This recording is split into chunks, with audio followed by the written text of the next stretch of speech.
Doctor বাবু, খুব বিপদে আছি, সারা রাত ঘুম হয়নি। কি হয়েছে তোমার? বসুন বসুন, এখানে বসুন। এবার বলুন কি হয়েছে আপনার?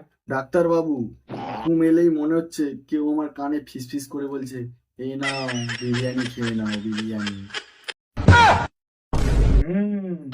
এটা তো দেখছি সিরিয়াস কেস।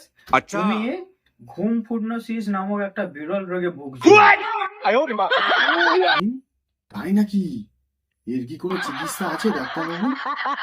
হ্যাঁ আছে, খুব সহজ। আপনি রাতে ঘুমানোর আগে 1 গ্লাস জল খাবেন, তারপরে মোবাইলে বিরিয়ানির রিল দেখা বন্ধ করবেন। এই রোগের কোনো ওষুধ নেই ডাক্তার বাবু? হ্যাঁ ওষুধ আছে, আপনি কিন্তু বিরিয়ানি থেকে একটু দূরে থাকবেন। ফের এই পরামর্শের জন্য কি তোমাকে আমি 500 টাকা ভিজিট দিলাম? হ্যাঁ, এখন বিরিয়ানির দামও তো 300 টাকা প্লেট।